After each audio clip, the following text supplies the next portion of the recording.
नमस्कार, मैं हूं ज्ञानेंद्र तिवारी और आप देख रहे हैं एबीपी न्यूज का खास शो कार में सरकार। और कार में सरकार की सवारी करेंगे इलाके के लोकप्रिय नेता और केंद्रीय मंत्री कौशल किशोर जी। तो कौशल किशोर साहब, मैं आपको इस गाड़ी से उतारूंगा और एबीपी न्यूज के उस कार की सवारी करवाऊंगा। तो मैं रिक्वेस्ट करता हूं कि आप आएँ और मेरे इस कार में सवार हों, क्योंकि हमारे इस शो का कॉन्सेप्ट है कि जो नेता हैं, जो मंत्री हैं, उन्हें हम लेकर चलते हैं इलाके में, लोगों से जानते हैं, समझते हैं और क्या तैयारी है। क्योंकि कौशल किशोर जी के बारे में आप सभी जानते हैं कि अगर कहीं गलत होता है और ये कहीं अन्याय देखते हैं तो ये सीधे मुखर होकर बोलते हैं और उस पर सवाल करते हैं। तो ऐसे तमाम सवालों के जवाब देने के लिए तैयार हैं सर?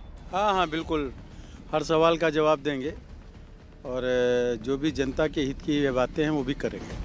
जनता के हित की बात करेंगे और हर सवाल के जवाब देंगे। तो इसका मतलब ये है कि सब कुछ साफ गोई से साफ साफ बताएंगे। तो चलिए, कार में सवार हो गए हैं मंत्री जी, अब इनकी सवारी को लेकर आगे बढ़ते हैं और इनसे बातचीत का सिलसिला शुरू करते हैं। तो देखिए, आज कार में सरकार की सवारी कर रहे हैं केंद्रीय मंत्री कौशल किशोर जी। और सवाल शुरू करें? बिल्कुल बिल्कुल बिल्कुल, शुरू करिए।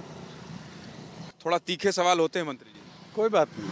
हाँ, तीखे सवाल का हम सरल जवाब देंगे। अच्छा, सरल जवाब देंगे। अच्छा, मैं ये जानना चाहता हूँ आपसे, आप बहुत मुखर हैं, आप नफा और नुकसान की चिंता नहीं करते हैं। अगर जनता पर कोई बात आ जाए, क्यों विरोध कर देते हैं सबका? देखिए, जो भी है वो जनता के लिए है। ये लोकतंत्र है और लोकतंत्र में जनता के हित का ध्यान रख करके ही बात करनी चाहिए। नेता का मतलब है, लीडर का मतलब है, कोई भी गलत चीज़ हो रही है, गलत बात हो रही है, उसके लिए सवाल उठाना और उस सवाल का जवाब मिलना चाहिए, उसकी समस्या का हल होना चाहिए। इसलिए जो है, जो जनता हमको चुनाव जिता करके भेजती है, हमारी जिम्मेदारी बनती है कि उसकी जायज़ बात को हम सुने और सुन करके उसकी समस्या का निदान कराएं। नहीं तो कई बार आपके इतने तीखे बोल बोलने से आपकी पार्टी भी संकट में आ जाती है मंत्री जी। आपको इस बात का एहसास है? ऊपर वाले नाराज तो नहीं होते हैं? नहीं, हमारी पार्टी में लोकतांत्रिक प्रक्रिया है पूरी, और पार्टी में लोकतंत्र है, इसलिए वहाँ पर सब बातें रखी जाती, सब कही जाती हैं। और आप देखे होंगे कि हमने अगर किसी चीज़ों को लेकर के बोला भी तो पार्टी ने उन चीज़ों को संज्ञान में लिया और संज्ञान में लेकर के उन समस्याओं का निदान भी करने का काम किया। और जो मैंने सवाल रखे, उन सवालों पर पार्टी ने संज्ञान में लेकर के उस पर विचार भी किया। ईमानदारी से बताइएगा, नाराज कोई नहीं हुआ था? थोड़ी सी बताए, थोड़ा सा खुलासा कर। नहीं, कोई नाराज़ी नहीं हुई। मैंने तो देखा कि जब मैं कभी बोल देता हूं तो कभी कभी हमारे पार्टी में तो नहीं, लेकिन माननीय मुख्यमंत्री जी का जैसे मेरे पास फ़ोन आया कि कौशल जी बताइए क्या प्रॉब्लम है। मैंने कहा सर ऐसी ये प्रॉब्लम्स है। तो मालूम हुआ कि मुख्यमंत्री जी ने एक ओएसडी हमारे लिए नियुक्त कर दिया और उन्होंने कहा जो भी प्रॉब्लम है इनको बताइए और वो सारी समस्याएं जो भी हों इनके पास लेटर वगैरह भेजा करिए, उन समस्याओं का निदान होगा। और मैंने देखा कि उसका नतीजा ये निकला कि वो सारी समस्याएं जो फिर मेरे पास आती रहीं, मैं उन्हीं को ट्रांसफ़र करता रहा और वो समस्याओं का हल धीरे धीरे करके होता रहा। अब थोड़ी बात करते हैं जो अखिलेश के साथ गठबंधन में हैं उन दलों की, क्योंकि उनके बारे में भी आप कहते हैं कि आस्तीन के सांप हैं।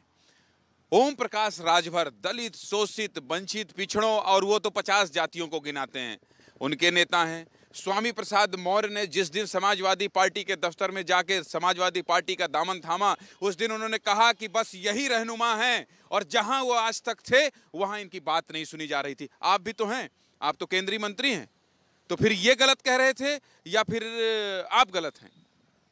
देखिए, ओम प्रकाश राजभर जी भी हमारे पुराने मित्र हैं और आदरणीय स्वामी प्रसाद मौर्य जी भी मेरे पुराने मित्र हैं। मैं तो सम्मान करता हूं। एक सवाल है कि जब तक आचार संहिता नहीं लागू हुई तब तक के जो है स्वामी प्रसाद मौर्य जी कुछ नहीं बोले। जो बेटी हैं संघमित्रा मौर्य जी, वो हमारे साथ लोकसभा में सांसद हैं और वो इनकी विचारधारा से अपनी सहमति नहीं जताती हैं स्वामी प्रसाद मौर्य जी से। तो इनका वहाँ जाना और अब बोलना वो कोई माने नहीं रखता। स्वामी प्रसाद मौर्य जी ने बोला कि वो आरएसएस और बीजेपी सांपनाथ हैं, नागनाथ हैं और मैं नौला हूँ, उनको कुतर दूंगा। मैं कह रहा हूँ ये तो गलत बात। आप इतने दिन रहे तो सच तो ये है कि आचार संहिता लगने के पहले महीना, 2 महीना, 4 महीना, 6 महीना पहले जाते अगर आपकी बात नहीं सुनी जानी चाहिए तो आपको बोलना चाहिए था, आपने नहीं बोला। और इसलिए आप देख रहे होंगे कि ये चुनाव जीत करके एमएलए बनना था, इसलिए पार्टी छोड़ करके वहाँ गए, अपना गुड़ा भाग करके वोट का, और आज उस सीट से चुनाव भी नहीं लड़ रहे हैं, दूसरी सीट से चुनाव लड़ने का काम कर रहे हैं, क्योंकि उनको डर था, और ऐसे लोग ही पार्टी छोड़ करके गए। तो आपके तो आदरणीय हैं। हाँ, मैं मानता हूँ, चूँकि वो मिनिस्टर रहे और इसलिए मैं उनका सम्मान करता हूँ। आज भी मैं आदरणीय उनको बोल रहा हूँ, भविष्य में भी आदरणीय बोलूँगा। लेकिन उनकी जो आदरणीय बोल के जरूरत पड़ेगी तो सम्मानित बोल के बुलाएंगे भी। ज़रूरत पड़ेगी बिल्कुल निश्चित तरीके से बुलाऊंगा, और इसीलिए कि मैं तो कह रहा हूँ कि भारतीय जनता पार्टी को वोट देना इस समय एक पूजा और इबादत के बराबर है। तो पूरा एकदम भाषण दे दिया आपने, सब फायदा उठा लिया मेरे इस सवारी का। नहीं नहीं नहीं, ये फ़ायदा नहीं, मैं हकीकत बताने का काम कर रहा हूँ। और मैं समझ रहा हूँ कि जो मीडिया है और जिसमें ये आपने मुझे भी खुश कर दिया, मानना पड़ेगा। लोग कहते हैं आपके बारे में कि वो मंद मंद बोल के सब बातें कह देते हैं। मैं आपसे एक सवाल ये कर रहा हूँ, कुछ लोग ये भी कह रहे थे, मंत्री जी बड़ी ईमानदारी से बताइएगा, मुस्कुराइएगा नहीं तो मैं समझ जाऊंगा, कि ओम प्रकाश राजभर जी को आप ही लोगों ने भेजा है। नहीं, मुस्कुराइएगा नहीं। नहीं नहीं नहीं, इस तरह की बात नहीं है। अब ओम प्रकाश राजभर जी अपना क्यों उस तरीके का पार्टी में रहते हुए भी कुछ बोल रहे थे, और पार्टी से उनका गठबंधन टूटा, और उनकी वो जो विचारधारा जिसके लिए वो करते हैं, उनको यहीं रहना चाहिए था, और भविष्य में आने वाले समय में कभी ना कभी वो फिर आएंगे। पिछले 2-3 दिनों से प्रधानमंत्री नरेंद्र मोदी, चाहे वो अपने इंटरव्यू में हो, चाहे वो सभा हो, परिवारवाद का जिक्र कर रहे हैं। मैं ये आपसे सवाल क्यों न पूछूं कि आप भी तो उसी पार्टी से हैं, आप केंद्रीय मंत्री हैं, और आपकी पत्नी चुनाव लड़ रही हैं विधानसभा का, ये भी तो परिवारवाद है। नहीं, ये परिवारवाद नहीं है। परिवारवाद के बारे में उन्होंने साफ तौर किया। मैंने मान लिया कि जैसे हमारी पत्नी चुनाव लड़ रही है, तो पत्नी मेरी है, एक रिश्ता है, लेकिन वो वर्कर है, कार्यकर्ता है। प्रधानमंत्री जी ने साफ तौर पर बताया कि अगर किसी परिवार के 4 लोग एक पार्टी में, दल में काम करते हैं, धरना करते हैं, प्रदर्शन करते हैं, मीटिंगें करते हैं, पार्टी के नियमों का पालन करते हैं और लगातार पार्टी के लिए ही काम करते रहते हैं, तो वो पार्टी के वर्कर हुए, ना कि किसी के बेटे हुए, या किसी की पत्नी हुई, या किसी के भाई हुए। ऐसा नहीं है, वो परिवारवाद की श्रेणी में नहीं आता, वो पार्टी के वर्कर के रूप में गिने जाते। समझाया नहीं एक आध बार आपको कि अरे किशोर जी आपको टिकट देंगे तो पंगुड़ा बेटे के लिए मांग रही हैं, और बहुत सारे ऐसे लोग हैं जो कहेंगे हमारे परिवार, वो भी तो फिर उसी तरह से काम कर रहे हैं जैसे जो परिभाषा आप बता रहे हैं, उधर क्यों नहीं मिली टिकट? देखिए, पिछले 2017 में पार्टी ने हमारी पत्नी को टिकट दिया था, जयदेवी कौशल को, विधायक बनी यहाँ, और पत्नी होने के नाते नहीं दिया था। क्षेत्र की जनता की डिमांड थी, पार्टी के कार्यकर्ताओं, पदाधिकारियों की डिमांड थी, और यहाँ तक विपक्ष भी कहता था कि अगर जयदेवी कौशल को टिकट बीजेपी देगी तो वही जीतेगी। बिल्कुल बिल्कुल। तो चलिए जनता के बीच में चलते हैं और उसके बाद जानते हैं कि जनता इन्हें कितना जानती, पहचानती और मानती है। देखिए, कार में सरकार की सवारी जो करता है उसको जनता के बीच में आना पड़ता है। आपने क्या किया है इसका हिसाब देना पड़ता है, और इसीलिए मैंने मंत्री जी से कहा कि चलिए आम जनता के पास। और कौन है ये? हम ये कौन है? कौशल भैया। कौशल भैया? हाँ जानते हैं? हाँ, बड़े नहीं क्यों, बहुत अच्छे से। ये लीजिए, देखिए प्रचार कर रहे हैं ये। चलिए आइए आइए, इधर इधर इधर पूछते हैं कुछ लोग। तो जानते हैं कौन है ये? कौशल भैया है हमारे, कौशल भैया। आपके कौशल भैया? हाँ, और क्या काम वाम किए हैं? अरे करेंगे, नहीं किया है तो क्या हाँ, करेंगे ना, आपकी बार करेंगे। करेंगे। तो कुल मिलाकर ये देखिए, ये स्थिति है। देख के खड़े हो गया भैया। है। कौन है? ये कौशल भाई है। काम किए हैं कुछ? नहीं, काम बराबर के नहीं। हाँ, हमेशा। क्या काम किए हैं? अरे काम बहुत है इनके पीरियड में यहाँ। चलिए आइए, एक सेकंड एक सेकंड एक सेकंड। कौन है, कौन है ये? नेताजी हैं। कौन नेताजी? कौशल जी, कौशल जी। जानते हैं? हाँ, खूब। कुछ काम धाम किए हैं? अरे काम तो बहुत किए नहीं, अब क्या कहा जाए। काम किए? हाँ। चलिए आइए, काम किए हैं, इसलिए अब सीधे मंत्री जी के पास चलते हैं और उनसे जानते हैं, समझते हैं ऐसे। तो मंत्री जी, जो एबीपी न्यूज़ के कार में सरकार का रियलिटी टेस्ट हम करते हैं उसमें आप पास हो गए हैं, आपको बहुत बहुत बधाई हो। थैंक यू, बहुत बहुत एबीपी न्यूज़ को बहुत बहुत। क्योंकि हमने कहा था कि आपको उतारेंगे जी। और आप उतरे और लोग आपको कह रहे हैं कि इन्होंने तो बहुत काम किया है। लोग ये नहीं जान रहे हैं क्या काम किया है, लेकिन आपके भक्त तो दिखे, यहाँ दिखाई दिए। यही आपकी और नेता की ताकत होती है। ये सब मेरे वो लोग हैं जिनके लिए मैं अपने जीवन में इतने साल गुजारे हैं।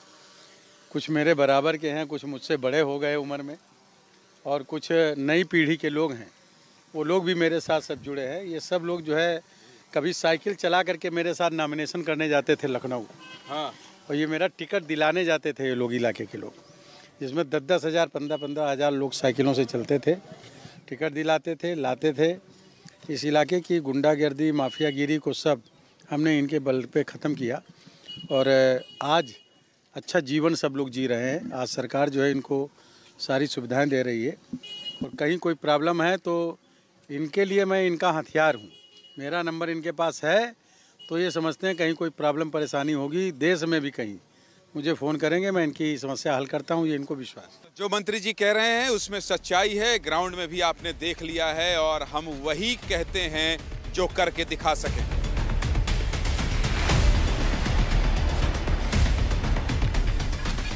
केंद्रीय मंत्री कौशल किशोर आज कार में सवारी कर रहे थे, और उन तमाम सवालों का इन्होंने जवाब दिया जो हमने इनसे पूछा। तीखे सवाल थे, इन्होंने कहा तीखे सवालों का जवाब मैं बहुत सरलता से दूंगा, और यकीन मानिए आपने सुना होगा पूरा इंटरव्यू, मंत्री जी ने बहुत सरलता से अपनी पूरी बात कही। परिवारवाद पर भी इन्होंने बात की, और ओम प्रकाश राजभर, स्वामी प्रसाद मौर्य और अपनी मुखरता जिसकी वजह से इनकी सरकार ही मुसीबत में पड़ जाती है, उस पर भी बात की। मंत्री जी, आपने इतना वक्त दिया, कार में सरकार की सवारी की, इसके लिए आपका बहुत बहुत शुक्रिया। धन्यवाद, आपका भी बहुत बहुत धन्यवाद। आपने जो सवाल पूछे और उनका जवाब मैंने सरलता से देने का प्रयास किया, और मैं एबीपी न्यूज़ को बहुत बहुत आभार व्यक्त करता हूं, अभिनंदन करता हूं कि आप इस तरह का कार्यक्रम करके लोगों के बीच में, जनता के बीच में हम लोगों की बातों को ले जाने का काम कर रहे हैं। इसलिए मैं एबीपी न्यूज़ का और आपका, आपके कैमरामैन का आभार व्यक्त करता हूँ।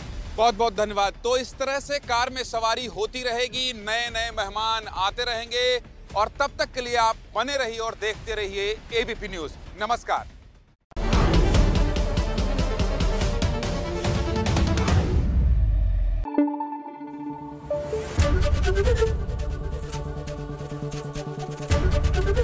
एबीपी न्यूज़ आपको रखे आगे।